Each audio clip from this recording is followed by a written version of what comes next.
What's going on, everybody? It's your boy, Johnny the Hottie.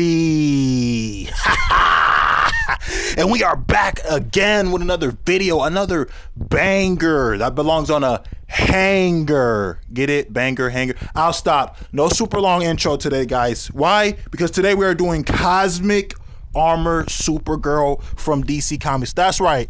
It's like Cosmic Armor Superman, but different. I'm finna explain it. But before I do that, two things. Make sure you leave a like, comment, and subscribe, and turn the notification bell on. We're on the road to 120,000. I think we're at 105,000 subscribers right now. That's insane in the membrane. Number two, rest in peace to Akira Toriyama, the creator of Dragon Ball. Yeah, he just passed away. Man, that's sad as hell. So shout out to him and his family. Real talk. But with that out the way, and without further ado, let's get into the video. All right, now, before we talk about her and, Cosmic Armor Supergirl, that is, before we get into all that, let's talk about the Overvoid. All right, everyone and their mothers who's been scaling DC Comics, reviewing DC Comics, you're a diehard DC Comics fan, even Vertical Comics. Hell, yo, shout out to Lucy, real talk. We got to talk about the Overvoid. Basically, I describe it this way. It's the most easiest way possible to understand. It's literally just a blank page / canvas or paper where the writer writes the stories and the artist draws the characters that are in said stories. You feel me? So the Overvoid was just sitting up there chilling, smoking a doobie, rolling a blunt, all that good stuff. Like, you know what I mean? However, despite that, something happened in the Overvoid. Now, in this little picture, you see a tiny little dot, and then it gets bigger once you zoom in on it, and it's red, right? You see, that dot is the flaw. You feel me? Now, it's a flaw because it wasn't supposed to happen. That's literally what the word flaw means. You feel me? And you see, the flaw is the entirety of DC Comics. You feel me? In the entirety of stories, right? So, like, literally all stories and stories, right? So the Overvoid finds out about the stories, right? It finds out about the flaw. It doesn't like the flaw. It wants to eradicate. It wants to eradicate all of DC Comics. You feel me? But the thing is, it doesn't do it itself. The Overvoid's a lazy ass, you know what, right? So it sends Nandrak. You feel me? Now, this is the female version of Mandrak from the 2008 Final Crisis run. You feel me? And her job is literally to delete stories, control, alt, delete, like all day long. You feel me?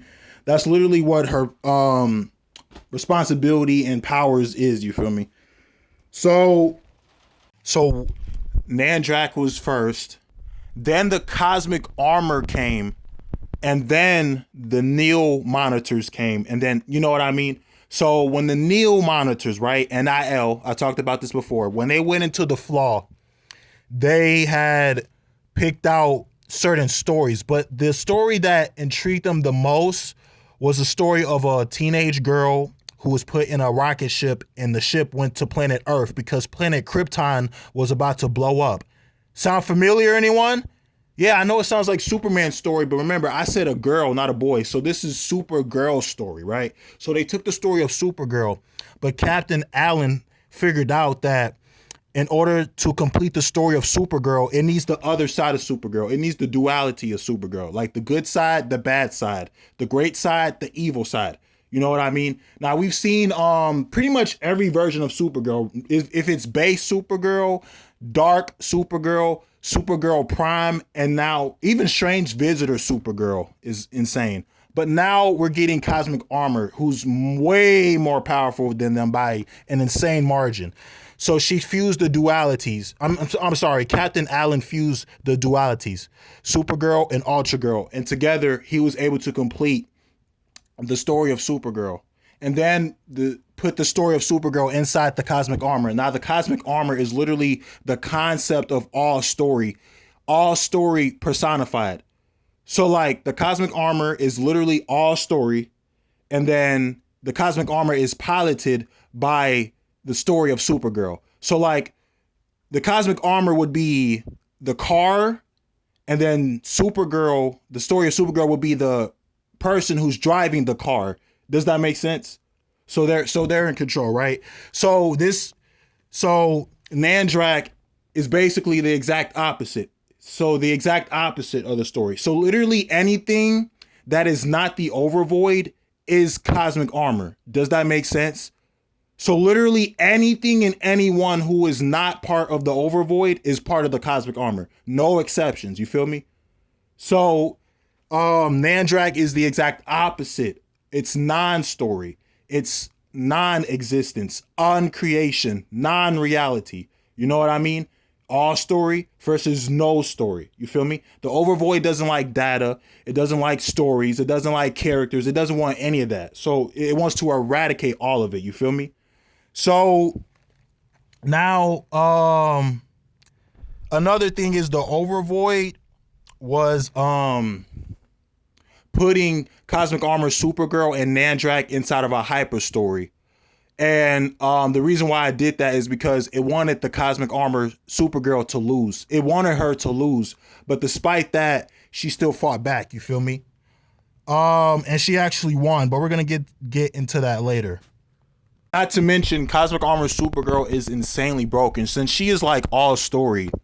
And since she's literally any character that has a story is a part of her, she would basically have their powers and stuff like that. But I'm gonna cover that in another video. This is gonna be way too long. Now let's talk about the most famous stuff, right? The 52 universes, the blood of the 52 universes, and then the quote unquote death sons. Let's get that out the way, right? So here's the thing about the blood of the 52 universes. Those are anything but your normal universes or average universes. They're not universes in the conventional sense. Why do I say that? Because in this context, those universes are basically Arthur's continuities. You see what I mean? So when they say the blood of the 52 universes, that she shrugged them off. It barely even fazed her. The blood of the 52 universes is basically the blood of 52 continuities. Does that make sense now? You know what I mean? Also, the bleed surrounds the metafictional and metaphysical canon and continuity of DC Comics. And a small piece of that reset the DC multiverse twice over. That is insane. But yet she took it without a scratch on her body. Whereas Cosmic Armor Superman, he was kind of damaged to where the monitors couldn't repair him again. Cosmic Armor Supergirl was like, nah, bitch, I'm straight. You know what I mean? Like, this woman is insane. Well, girl, I guess, is insanely broken. So yeah. Another thing I wanted to cover for you is the 10 billion sun things, right? Right? Like, that's really famous. There's even memes made out of it. But let's cover it, right? Now, when they're talking about the heat of the 10 billion suns, if you read Death Metal 7, you would know that the Death Sun is a metaphor in reference to the end of a continuity. So when the Darkest Night, for example, he got pushed into the Death Sun, which is called Cosmic Universal Entropy. As the comic book says, you can see that basically Grant Morrison calls it the Sun of Ultimate Entropy. So the Darkest Night basically got pushed into Nandrak's lower emanation.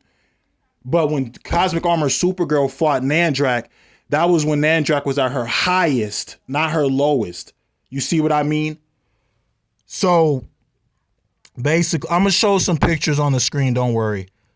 Also, to fully talk about this, you can go to my boy MJ, the comic curator's video, and it says reacting to drips, the most accurate DC cosmology debunk / scale ever, zero bias. Fast when you go to that 22-minute video, fast forward to the 20-minute and 35-second mark, and you'll see what I'm talking about. That screenshot. So that should give you an example of just how powerful Cosmic Armor Supergirl is. And not to mention, she has pre-adaptability. So she can literally pre-adapt to any threat before it even happens. And you saw that in her fight, quote unquote fight, because she just took all the blasts for no reason. You saw that in her fight with Nandrak. And she defeated Nandrak. She actually killed her and threw her back into the Overvoid. So the Overvoid basically failed, so to speak. You feel me? So, yeah, you know, I just, I think the last time I did a video on Cosmic Armor Supergirl, I didn't go too in depth like I should have done in this video, or like I did in this video, but I got y'all covered. And this won't be the last, video I make on her. I got another video because like this being is insanely broken. Like we're getting, you know what I mean? Some people say boundless tier. Nah, we're past that now. We're way past that. Like, nah. Hold up. Damn, this power and she's still a Wonder Woman victim. Nah, I'm joking. But yeah, like I said, I'm gonna do a part 2 to this. Thank you guys for all the love and support on these videos. I love making these videos for y'all and with y'all. I got some more videos coming out. But put down in the comments what you think about this character or character. I mean, Nandrak's not really a character because she's the opposite of, you know, I literally just said she's non-story. Look, you guys understand what I'm saying and stuff like that. I got more videos on DC, Marvel, anime as usual. But until next time, guys. Hey, it's Cosmic Armor Supergirl Day. Hooray! You feel me? So until next time, I love you guys. And until next time, it's been your boy, Johnny the Hottie. And I'm out. Peace. I love you. Mwah. All right. By the way, I just had a birthday. Yeah, last week on the 7th, March. All right, I'm out for real this time. Hey, bye. Woo.